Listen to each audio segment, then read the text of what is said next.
This is a fantastic router. It handles the needs of a fairly large network with 5 LANs, and around 120 users with ease. Very happy with this router. I don't know about the bad reviews posted. As with all Ubiquiti stuff, it requires some networking know-how. I have 30 plus Ubiquiti devices and they are fantastic. I know this is probably overkill for what I'm using it for, but price to performance wise you'd get it again. Using this as my main router with my 2 old Netgear routers as access points now. So far so good. The Netgear was struggling to keep up with everything, but now this handles all the wired connections and the APs really only have Wi-Fi connections to keep up with, and everything is working way better. I only know enough about networking to get myself into trouble, but I had this up and running within 10 minutes.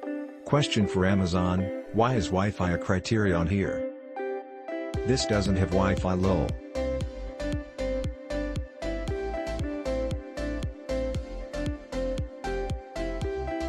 Whomever Amazon is using as a delivery partner needs to be fired. I have on video the delivery person threw the package across my yard. Device thankfully works though.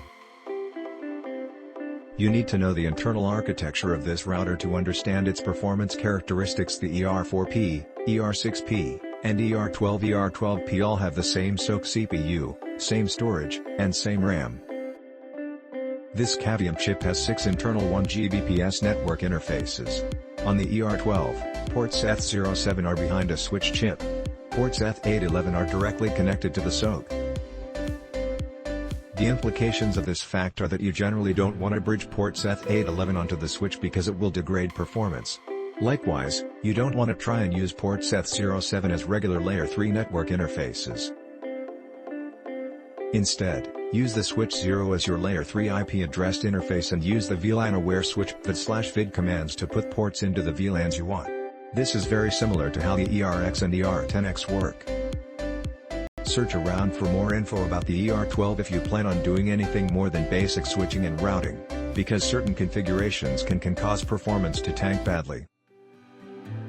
If the CPU has to do the raw switching/routing, this device can do a max of 700 megabits per second before the CPU hits 100%, and you probably don't want that to happen.